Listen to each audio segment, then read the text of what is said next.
Halo adik-adik, selamat hari Minggu. Apa kabarnya semua? Tentu sehat luar biasa. Ya, adik-adik dimanapun berada, tentu dengan penuh sukacita dan hati yang bahagia.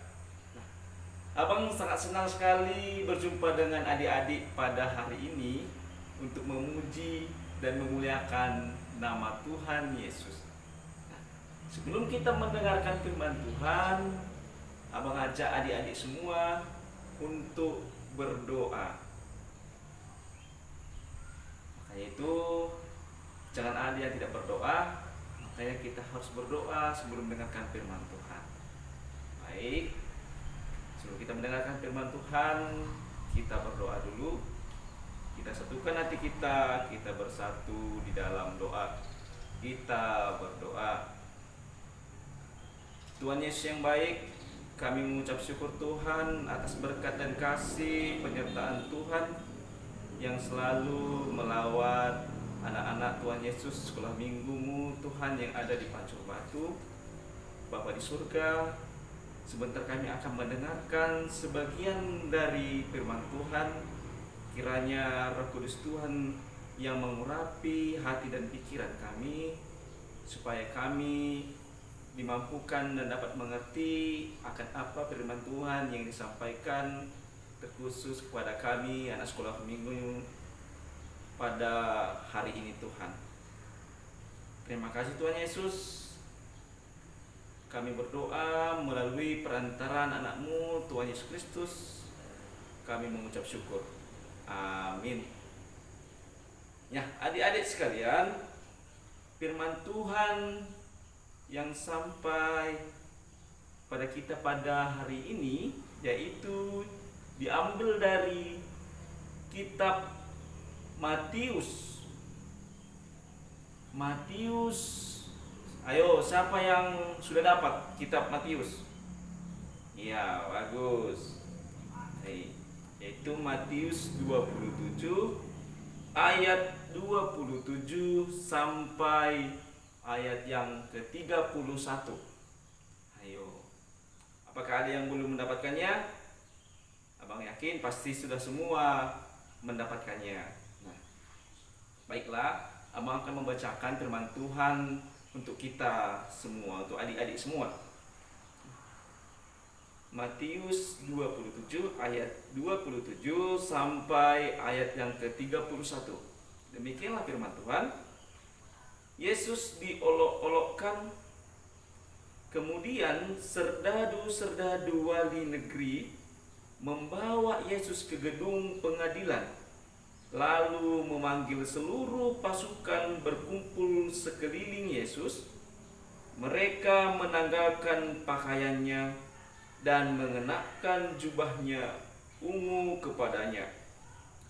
Mereka mengenyam sebuah mahkota duri dan menaruhnya di atas kepalanya, lalu memberikan dia sebatang buluh di tangan kanannya. Kemudian mereka berlutut di hadapannya dan mengolok-olokkan dia. Katanya, "Salam, hai Raja orang Yahudi." Mereka meludahinya dan mengambil buluh itu dan memukulnya ke kepalanya. Sesudah mengolok-olokkan dia, mereka menanggalkan jubah itu daripadanya dan mengenakan pula pakaiannya kepadanya. Kemudian mereka membawa dia keluar untuk disalibkan. Amin. Demikianlah firman Tuhan. Adik-adik sekalian, tema kita saat ini yaitu Tuhan Yesus dihina. Adik-adik,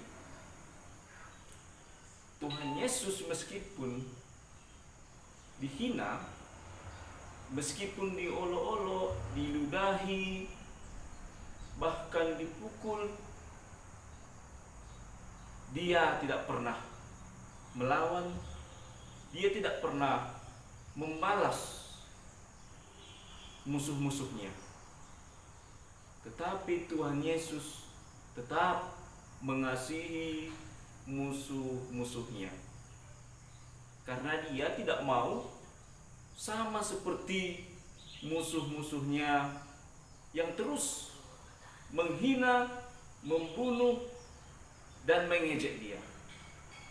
Tetapi dia adalah Maha Kasih yang selalu mengasihi meskipun dia tetap dihina, diejek, meskipun bahkan sekalian diludahi. Nah, adik-adik sekalian, abang punya satu cerita, yaitu pada suatu hari hiduplah seekor kancil dan ular. Kancil berada di tengah hutan. Ternyata dengan situasi waktu yang suasana yang panas atau gerah, maka si kancil memutuskan untuk mencari suatu tempat, yaitu untuk mencari sungai untuk mendapatkan minum. Nah, setelah melakukan perjalanan, dia berjumpa dengan si ular. Nah, dan dia menyapa, "Hai ular, sedang apa kamu di sini?" Saut si ular. Si ular menjawab, "Ya kancil, saya sedang mencari tempat untuk mendapatkan tempat yang baru, karena saya sudah bosan di tempat saya ini."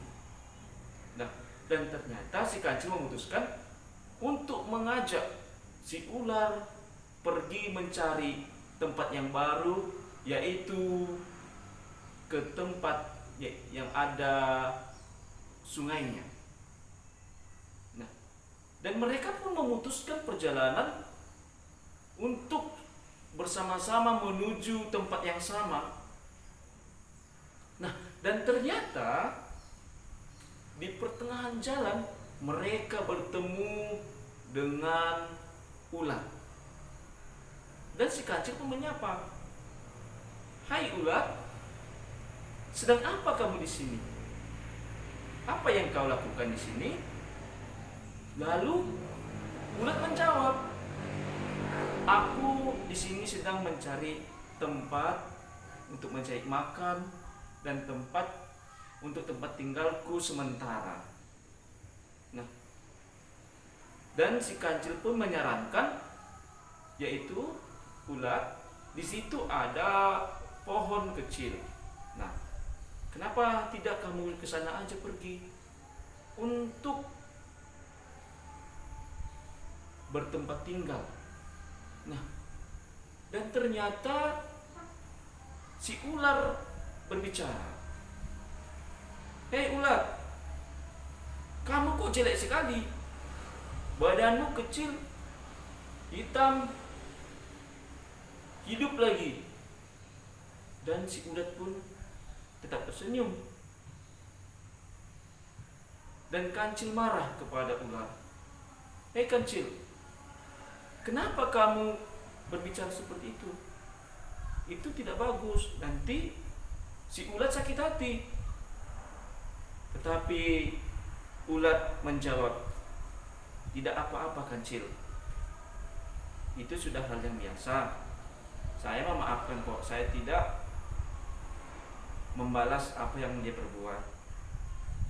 Dan mereka pun melanjutkan perjalanan mereka, dan tibalah pada tempat yang mereka tuju.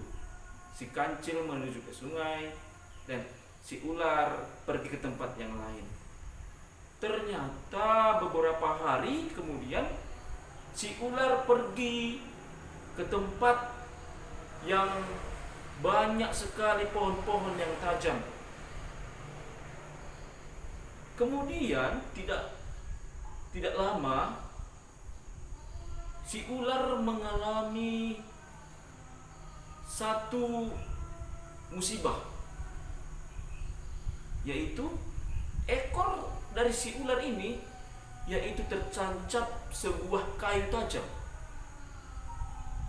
Nah ternyata adik-adik, si ular pun menjerit, menangis, dan menjerit minta tolong.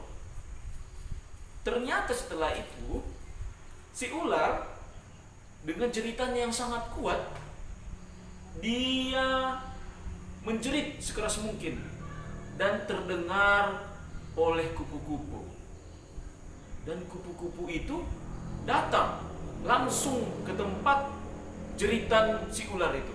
Dan dia setelah sampai di tempat itu, si kupu-kupu pun bertanya, "Hei ular, kenapa kamu? Apa yang sedang kamu lakukan? Kenapa kamu menangis dan menjerit seperti itu?" Saut si ular, "Kancil, kupu-kupu tolonglah. Ekorku kena duri yang tajam. Bantu aku untuk mengeluarkan duri tersebut." Dan ternyata si kupu-kupu pun bersigap untuk pergi meminta pertolongan. Tidak lama kemudian, tidak jauh dari tempat itu, ternyata datanglah si kupu-kupu menemui Kancil. "Kancil, Kancil, tolong bantu saya untuk membantu si ular yang sedang mengalami kesakitan." Lalu sahut si Kancil, "Hei, kamu siapa? Saya baru kenal kamu di sini. Saya tidak pernah melihatmu." "Hei Kancil," sahut si kupu-kupu, "aku adalah ulat yang dulu yang kau tegur. Aku telah berubah menjadi seekor kupu-kupu." Tanpa lama kemudian, kupu-kupu langsung mengajak si Kancil untuk menolong si ular. Ternyata setelah sampai di tempat ular, mereka langsung menolong ular untuk mencabut duri yang mereka ambil, yaitu yang tertancap di ekor si ular. Dan setelah itu adik-adik, si ular langsung mengucapkan terima kasih kepada kupu-kupu. "Kupu-kupu, aku mengucap terima kasih kepadamu karena engkau telah menolong aku dan menyelamatkan aku. Jikalau engkau tidak menolong aku, pastilah aku akan mati di sini." Dan si Kancil berkata, "Hei ular, tidak sadarkah kau itu kupu-kupu itu adalah si ulat yang dulu kau ejek-ejek, si ulat yang dulu yang pernah kau hina." Dan seketika itu ular pun tercengang diam dan merasa malu, karena si ulat yang dulu dia ejek dan si ulat yang dulu yang pernah dia hina ternyata berbuat baik kepadanya. Ternyata menolong dia, mengasihi dia. Dan seketika itu pun si ular dengan hati kecilnya meminta maaf kepada si ular. "Hai ular, maafkanlah aku yang dulu pernah berbuat jahat kepadamu, yang dulu pernah berbuat yang tidak baik kepadamu, menghinamu, bahkan mencaci makimu. Ternyata setelah ini kau begitu cantik, warnamu begitu indah, karena si ulat telah bermetamorfosis menjadi kupu-kupu. Yang dulunya ulat jelek, ternyata setelah berubah jadi kupu-kupu sudah berubah cantik, bagus, bahkan banyak yang suka. Tetapi si kupu-kupu tidak berbalas dendam kepada si ular, tetapi dia tetap mengasihi ular tersebut. Nah, adik-adik sekalian, apa yang bisa kita ambil dari cerita yang abang sampaikan tadi? Yaitu yang pertama, mungkin adik-adik semua, ayo siapa yang pernah mengejek teman-temannya?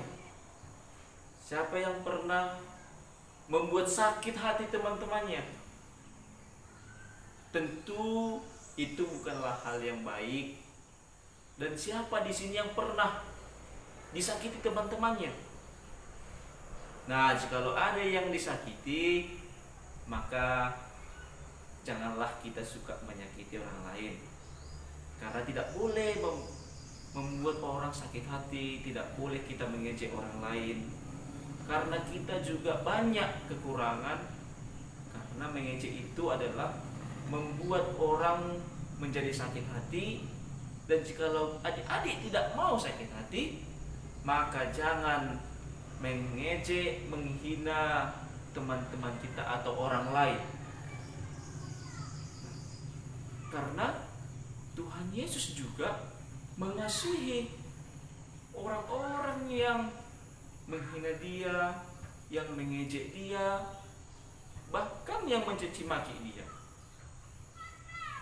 Bukannya Tuhan Yesus memiliki kesalahan, tidak. Mengapa Tuhan Yesus dihukum? Apakah dia karena melakukan kesalahan? Tidak. Tuhan Yesus tidak pernah melakukan kesalahan. Tetapi adik-adik, meskipun Tuhan Yesus dituduh, diejek, dihina, dipukuli, dia tidak pernah membalas kejahatan kepada orang-orang yang memukuli dia, yang mencaci maki dia. Tetapi dia tetap mengasihi orang-orang yang jahat kepadanya.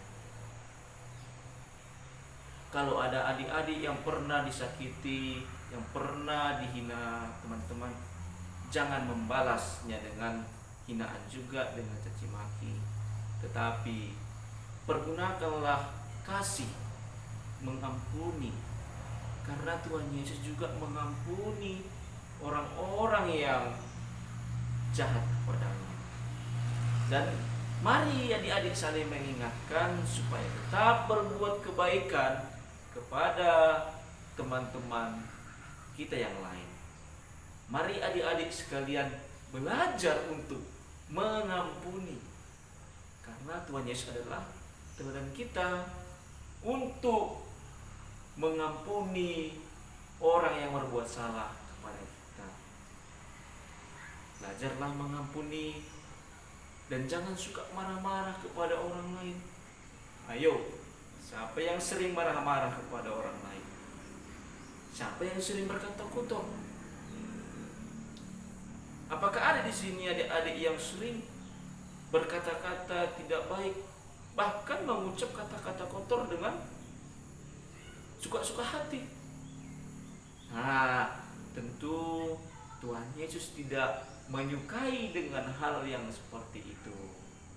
Makanya adik-adik sekalian, jangan suka mengucapkan kata-kata yang tidak baik, kata-kata yang membuat orang sakit hati, dan juga jangan mengucapkan kata-kata yang tidak baik, kata-kata kotor di depan abang kita, adik kita, dan juga orang tua kita. Kita tidak boleh. Adik-adik jangan pernah melawan orang tua.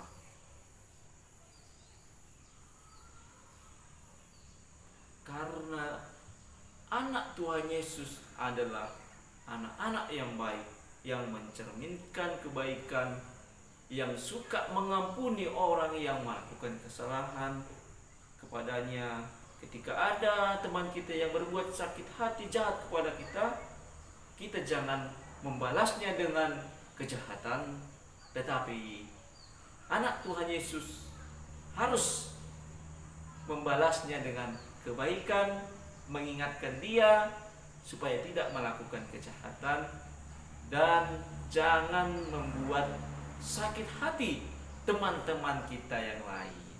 Nah, adik-adik, itulah firman Tuhan yang sampai kepada kita pada minggu ini. Semoga adik-adik dapat membuat suatu pekerjaan yang baik melalui perbuatan-perbuatan baik kepada teman-teman, perbuatan-perbuatan baik kepada keluarga, dan sering mengucapkan kata-kata baik kepada orang tua, mengucapkan kata salam. Tapi jangan suka mengucapkan kata-kata kotor, karena Tuhan Yesus tidak suka dengan anak-anak yang seperti itu. Seperti ulat tadi, meskipun dia dihina, meskipun dia diejek oleh si ular, tetapi kupu-kupu tidak pernah membalaskan kejahatan dengan kejahatan, tetapi si kupu-kupu tetap mengasihi si ular, meskipun si ular tadi berbuat jahat kepada si ulat tadi. Setelah ulat berubah jadi kupu-kupu, ternyata dia menjadi cantik, penuh warna, dan banyak yang menyukainya. Tetapi si kupu-kupu tetap mengasihi si ular. Dia tidak pernah membuat kejahatan kepada si ular. Nah, adik-adik, demikianlah firman Tuhan pada kita hari ini. Untuk menutup firman Tuhan, mari abang ajak adik-adik semua untuk berdoa. Kita satukan hati kita bersatu di dalam doa. Kita berdoa. Terima kasih Tuhan Yesus, kami anak-anak Tuhan Yesus telah mendengarkan sebagian dari isi firman Tuhan. Kami bangga Tuhan punya Tuhan Yesus yang sangat baik, yang suka mengampuni orang lain meskipun orang lain berbuat jahat, tetapi Tuhan Yesus tetap mengasihi mereka. Ajar kami Tuhan, anak-anak-Mu, supaya kami tetap bisa melakukan hal-hal yang baik, yang tidak membuat teman-teman kami sakit hati, tetapi ajar kami Tuhan supaya kami dapat melakukan kebaikan kepada teman-teman kami dan juga kepada keluarga kami. Kiranya Tuhan kami dapat melakukan dan dimampukan untuk melakukan firman Tuhan yang disampaikan kepada anak-anak Tuhan di pagi hari ini Tuhan. Terima kasih Tuhan Yesus. Kami sangat mengucap syukur kepadamu. Di dalam nama anak-Mu Tuhan Yesus Kristus, kami berdoa dan mengucap syukur kepadamu. Amin.